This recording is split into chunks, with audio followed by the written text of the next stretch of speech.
किसी भी भाषा को सीखने में एक बिंदु से दूसरे बिंदु तक का सफ़र तय करना होता है। पहला बिंदु वह है जहां आपको भाषा के बारे कुछ नहीं पता। दूसरा बिंदु वह है जहां आप आराम से भाषा पढ़ लिख बोल पाते हैं। इन दो बिंदुओं के बीच 3 चरण होते हैं। पहला चरण भाषा पहचान, दूसरा चरण पैसिव नॉलेज और तीसरा चरण एक्टिव नॉलेज। भाषा पहचान के दौरान सब कुछ नया होता है, इसलिए ये सबसे कठिन पीरियड है। लगता है बाप रे, ये तो हो ही नहीं पाएगा। पैसिव नॉलेज स्टेज में आप काफ़ी कुछ समझ लेते हैं और शब्द मिलाकर थोड़ा बहुत पढ़ भी लेते हैं, लेकिन आत्मविश्वास के साथ लिख नहीं पाते। अब शुरू होती है पैसिव टू एक्टिव ट्रांजिशन।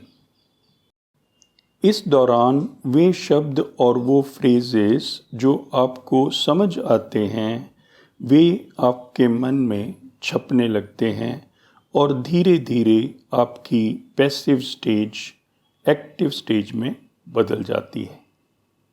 आप लिख पढ़ बोल लेते हैं, चाहे उसमें 85 गलतियां क्यों ना हों। लेकिन गलतियां कौन नहीं करता? हम में से बहुत तो आज भी अंग्रेज़ी बोलें तो अंग्रेज़ हंसने लगते हैं, लेकिन फिर भी हमारे लोग धड़ल्ले से स्टेज पर खड़े होकर अंग्रेज़ी में भाषण करते हैं और तालियां बटोरते हैं। तो भाषा सीखनी है तो गलती करने से मत डरिए। अब आते हैं संस्कृत की ओर। संस्कृत सीखना बहुत आसान है। कुछ टिप बताता हूँ। मोस्ट इम्पॉर्टेंट, कोशिश करिए कि कुछ लोगों के साथ मिलकर संस्कृत सीखें। इससे उल्टा सीधा बोलकर प्रैक्टिस करने में आसानी होगी। संस्कृत के शब्द प्रायः हमारी भाषाओं में पाए जाते हैं, इसलिए पहला चरण बहुत ही आसान हो जाता है। संस्कृत की व्याकरण विभक्तियों पर आधारित है और इन विभक्तियों के टेबल इंटरनेट पर मिल जाते हैं। इसलिए कुछ बेसिक चीज़ें याद कर लेने के बाद बाकी सब इंटरनेट से चल जाता है। जैसे कि अगर आपको कहना है शक्ति की वृद्धि के लिए, तो इंटरनेट पर जाइए, शक्ति ही शब्द रूप टाइप करिए और आप जान जाएंगे कि आपको शक्तेः लिखना है या बोलना है। रीडिंग मटेरियल के लिए आपको इधर उधर भटकने की आवश्यकता नहीं। यदि आप NCERT के वेबसाइट http://ncert.nic.in/textbook.php पर जाएं, तो आप 6th क्लास से लेकर 12th क्लास तक की सभी संस्कृत की किताबें डाउनलोड कर सकते हैं। आइए देखते हैं कैसे।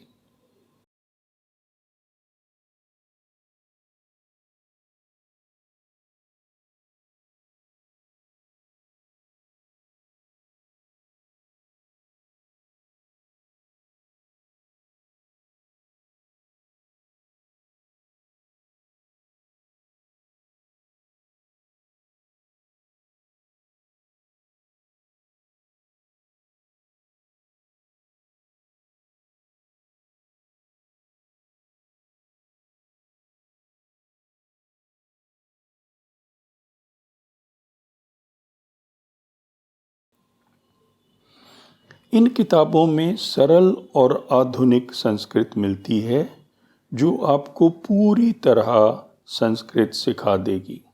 आपको कुछ भी और पढ़ने की आवश्यकता ही नहीं होगी। इसके अलावा निम्नलिखित लिंक पर श्रीमद् भगवद गीता का वर्ड फॉर वर्ड एनालिसिस दिया गया है, जो आपको संस्कृत के शब्द सीखने और व्याकरण सीखने में बहुत सहायक होगा। ये लिंक नोट करिए।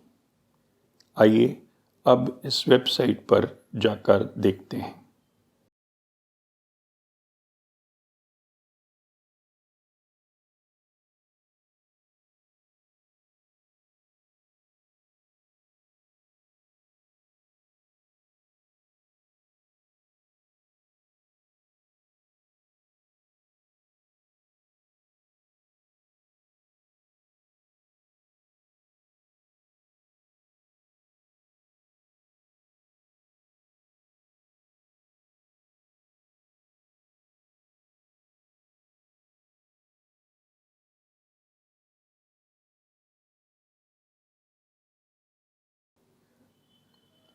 निम्नलिखित लिंक पर एक बहुत अच्छी डिक्शनरी मिलती है, जिसमें आप संस्कृत अंग्रेजी और अंग्रेजी संस्कृत शब्दार्थ देख सकते हैं।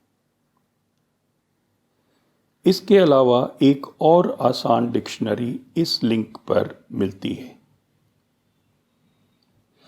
जैसे मैंने कहा, संस्कृत में पैसिव स्टेज बहुत जल्दी आ जाती है, विशेषकर हिंदी जानने वालों के लिए, क्योंकि वे 4 बार सुन लें तो संस्कृत में कई बात उनको समझ आ जाती है। तो प्रश्न ये है कि पैसिव स्टेज से एक्टिव स्टेज में कैसे जाएं? उसके लिए कुछ सुझाव।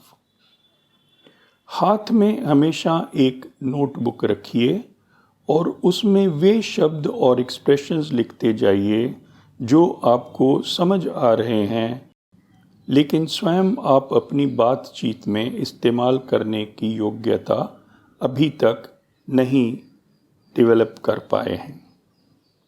आवश्यकता हो तो उनके हिंदी या अंग्रेजी अनुवाद भी लिख लीजिए।